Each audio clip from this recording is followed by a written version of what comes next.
E o Senhor vai falar. Em João 4 vai falando sobre...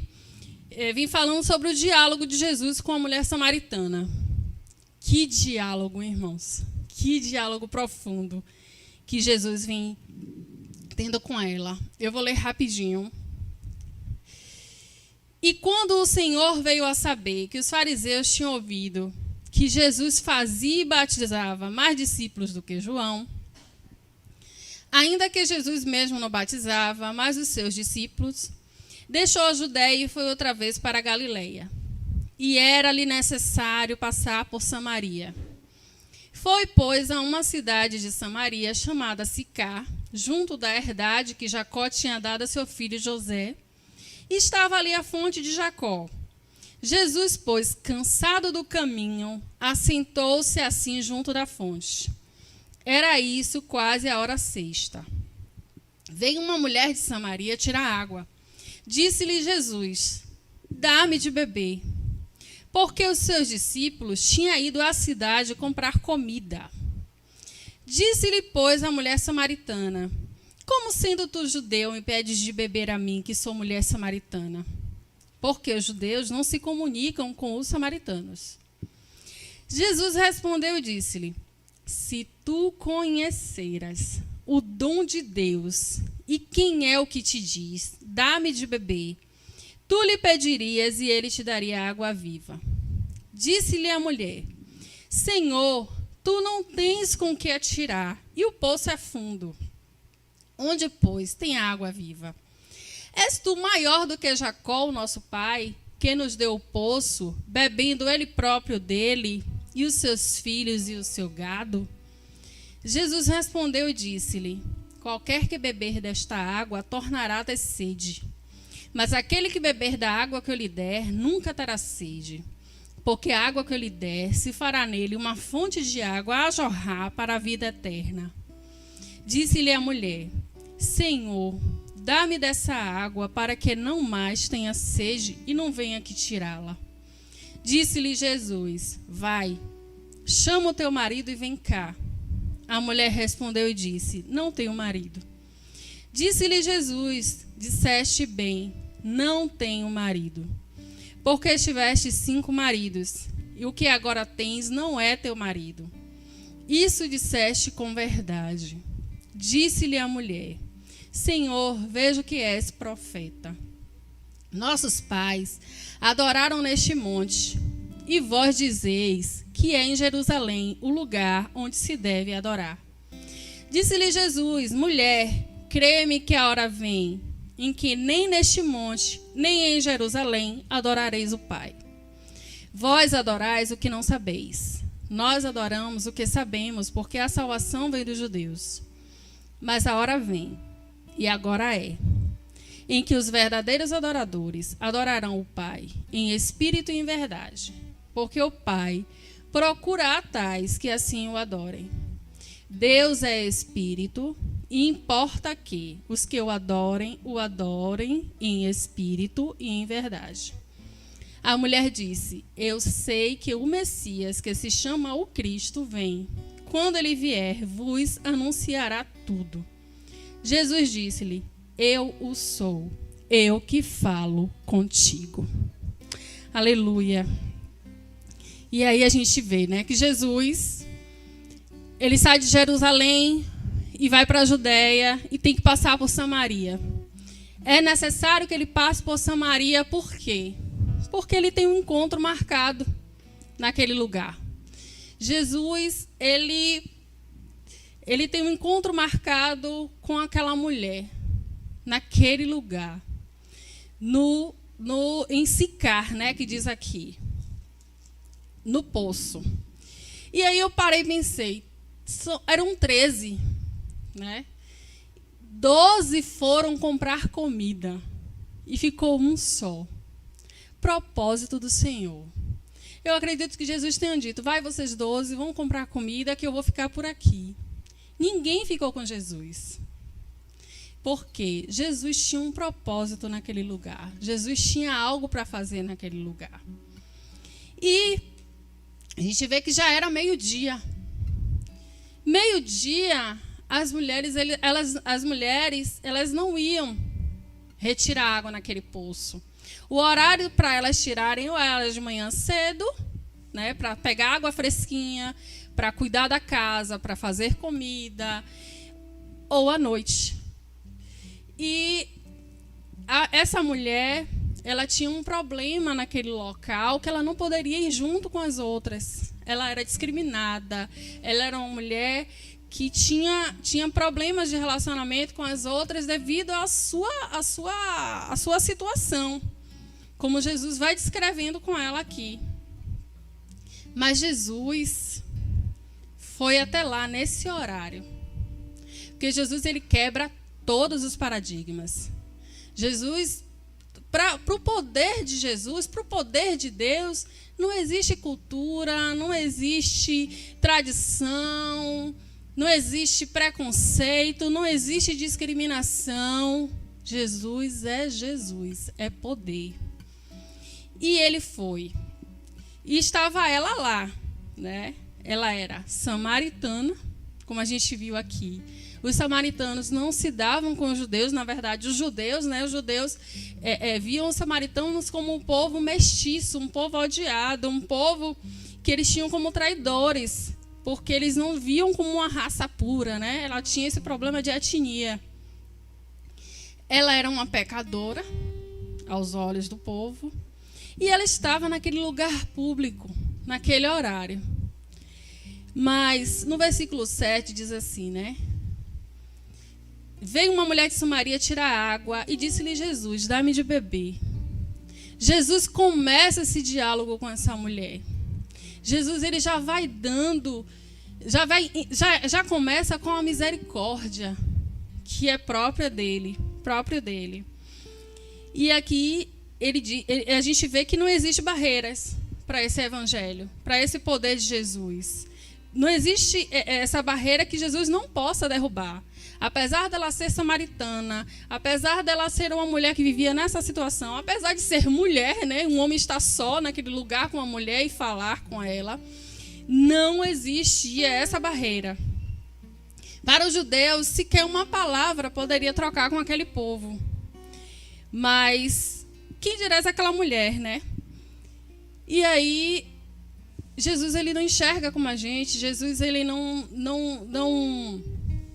entende. A gente pensa às vezes que Jesus está entendendo as coisas como a gente entende, mas não. Ele é Deus e ele é amor. No versículo 10 ele fala com ela: se você conhecesses o dom de Deus, né?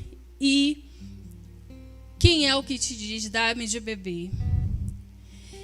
E às vezes a gente está vivendo assim, como se a gente não soubesse, como a gente não soubesse de fato quem é Cristo na nossa vida.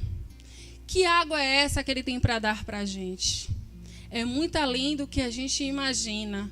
Muitas vezes a gente está trocando até essa água por outras águas. Mas ao que ele diz, né? Se você conhecesse, esse versículo ele arde no meu coração. Porque todas as vezes em que eu erro, que eu peco, me vem isso. Se você soubesse o que eu tenho para te dar, você não trocaria isso por aquilo. Você obedeceria de fato. Você faria aquilo que eu mandei. E é isso que Jesus está dizendo para ela. E Jesus vem falando com ela sobre coisas espirituais. E ela, como ela não conhecia a Jesus, porque é uma mulher que não conhecia Jesus, ela vem entendendo de forma carnal. No versículo 15, ele diz assim, ela diz a ele: Senhor, dá-me dessa água, para que não tenha mais sede, e não venha aqui tirá-la. Ela queria se livrar, na verdade, da vergonha de ir naquele lugar. Ela queria se livrar daquele problema que ela estava enfrentando, daquela humilhação. E aí Jesus vem e expõe para ela o pecado. Tá bom, vá chamar seu marido. E ela rapidamente, você vê, ela rapidamente muda de conversa. E é assim que a gente faz também. A gente não quer ser confrontado no nosso pecado. A gente não quer ser confrontado na nossa dificuldade. E reconhecendo, mas mesmo assim, ela reconhece que ele não era um homem comum. Não era alguém comum. A gente vê que nesse diálogo, ela começa falando com ele como se ele fosse um peregrino, um judeu peregrino. E Jesus vai se revelando para essa mulher nesse diálogo, e aqui ela já vai entendendo que ele é um profeta. E é assim que Jesus faz com a gente. Ele nos mostra a nossa verdadeira condição de pecador necessitado. Ele vem tratando a raiz. Mas Jesus, ele não nos envergonha. Jesus, ele não lança em face o nosso pecado. Ele nos trata. Ele nos mostra e ele nos trata. E foi assim que ele foi fazendo com essa mulher. Ele não pula processos. Às vezes a gente quer colocar as coisas debaixo do tapete. Mas com Jesus isso não existe. Ele quer tratar, ele quer curar. Porque ele quer que a gente continue no caminho da salvação. É isso que ele quer. Ele nos mostra o caminho da salvação, do conserto de vida. E aí ela vem falando sobre o lugar. E ele fala que não é o lugar, mas sim é a adoração genuína. É a adoração profunda de coração. Ela reconhece a vinda do Messias. Ele se declara para ela. E ela se torna uma pregadora da palavra. Então existiu todo esse processo na vida desta mulher. Jesus, ele reescreveu a história dela. E através dessa mulher chegou a salvação para aquele povo. Aquela mulher que era marginalizada por causa da sua conduta, por causa da sua condição, da sua etnia, né? Mas, como eu já falei, não existe condição que Jesus não resolva. Ela começou conhecendo um simples judeu, depois passou a conhecer um profeta e, por fim, um Messias. Aquele que veio para dar a salvação. E assim na vida da gente também. Nós vamos conhecendo Jesus. Passo a passo, na medida que a gente vai se relacionando com Ele, Ele vai se revelando para nós. E a gente vai conhecendo. Ela recomeçou a vida dela. Jesus recomeçou a vida daquela mulher. Ela deixou o cântaro e foi proclamar a liberdade que ela conheceu. Agora vamos aqui para frente para outro personagem, também muito conhecido, que é o capítulo 21 de João mesmo, que é Pedro. João 21. Não vou ler não, porque o nosso tempo está curto.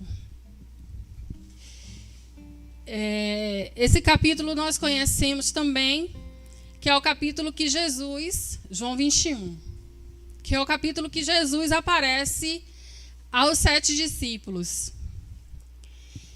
A gente sabe que antes disso, Jesus já tinha aparecido 2 vezes para eles.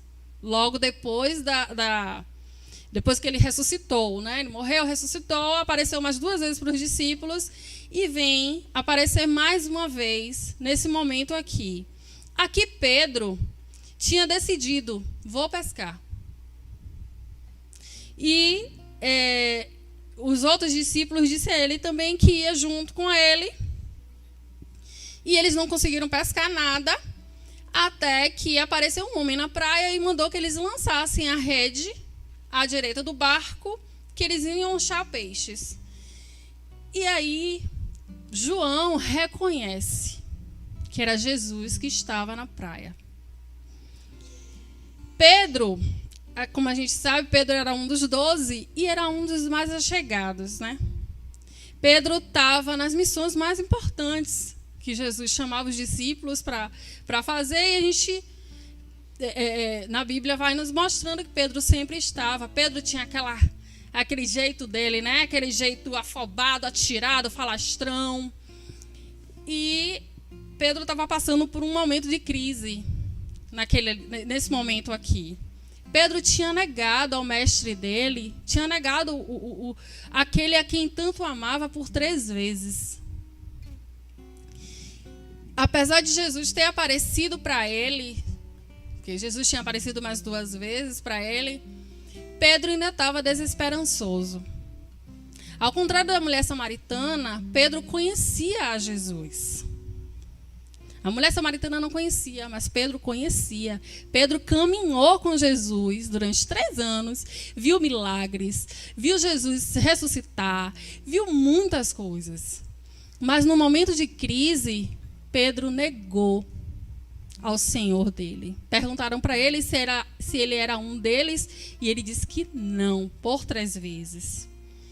E isso, eu creio que amargurou o coração de Pedro, porque nos amargura também, irmãos. O pecado nos amargura. Muitas vezes a gente fala coisas e o nosso coração se amargura com aquilo, porque não era a nossa vontade fazer. Mas Jesus sabe. Porque isso não determina, como não determinou quem era Pedro, não nos determina. Jesus não vê como a gente vê. Assim como Jesus não viu a mulher samaritana como muitos estavam vendo, como muitos viram, Jesus também não nos vê como muitos veem. Jesus nos olha com olhar de amor, de misericórdia e de Senhor. Ele é o nosso Senhor. Então, assim como ele fez com a mulher samaritana, ele fez com Pedro e marcou um encontro restaurador. Pedro, como eu disse, né? Pedro estava amargurado, estava daquele jeito. Mas o Senhor tinha restauração para a vida de Pedro, porque existia um propósito maior na vida de Pedro. E aí, quando Pedro reconhece que era o Senhor, Pedro se lança, né, na água, ao encontro daquele Senhor. Antes, diz que num dos outros 2 encontros, o Senhor tinha derramado o Espírito Santo sobre a vida dos discípulos. Então, eu acredito também que o Espírito Santo estava trabalhando no coração de Pedro essa restauração. Mas Pedro precisava ter esse encontro restaurador com Jesus. Pedro precisava recomeçar. Pedro não poderia olhar para trás, porque Pedro disse, eu vou pescar. Ou seja, vou voltar a fazer aquilo que eu sempre fiz, que eu sei fazer. Mas o Senhor não quer que a gente volte para trás. O Senhor quer que a gente avance. Que a gente reconheça o erro, que a gente vai se amargurar mesmo, mas que a gente reconheça, que a gente peça perdão e que a gente recomece. Que a gente volte para o caminho e o propósito que Ele já tem nas nossas vidas. Amém? Então, Pedro, ele foi restaurado da dor da alma que sentia. Né? No momento em que Jesus, da mesma forma que ele negou Jesus 3 vezes, Jesus perguntou 3 vezes a Pedro se ele o amava. E Pedro respondeu que sim, que o amava. E ali foi o poder da restauração de Jesus entrando na vida de Pedro. São 12 recomeços e um Senhor. Um Jesus que, independente da situação que o homem esteja, ele sempre é o maior interessado que o homem conserte as veredas e prossiga no caminho da salvação. Jesus é o maior interessado que a gente recomece, que a nossa vereda seja restaurada, seja consertada. Ele é o maior interessado. O pecado envergonha, mas a restauração traz plenitude. O pecado muitas vezes envergonha a gente. Às vezes a gente toma caminhos que não são, que não agradam o coração de Deus. Mas a restauração da vida do Senhor na vida da gente nos traz essa plenitude, nos traz alegria, nos traz gozo do Espírito, nos traz conserto de vida. E Deus é Deus de recomeços. Amém? Que Deus nos abençoe, que a gente lembre sempre que o nosso Deus é Deus que recomeça a história. Ele recomeçou a história de cada uma aqui, no momento em que nós aceitamos a Ele. Né? Nossa história foi... A nossa rota, né? Foi mudada. E glória a Ele por isso. E que a gente continue, que a gente não ouça a voz do inimigo que nos diz que nós não somos dignos, que nós erramos, que nós caímos. Jesus é o nosso advogado. Ele é o nosso restaurador. Nós temos o Espírito Santo em nós, que nos consola, que nos capacita e que está o tempo todo conosco. Nós somos habitação, o Espírito está em nós. Que essa verdade esteja no nosso coração. Amém? Glória a Deus.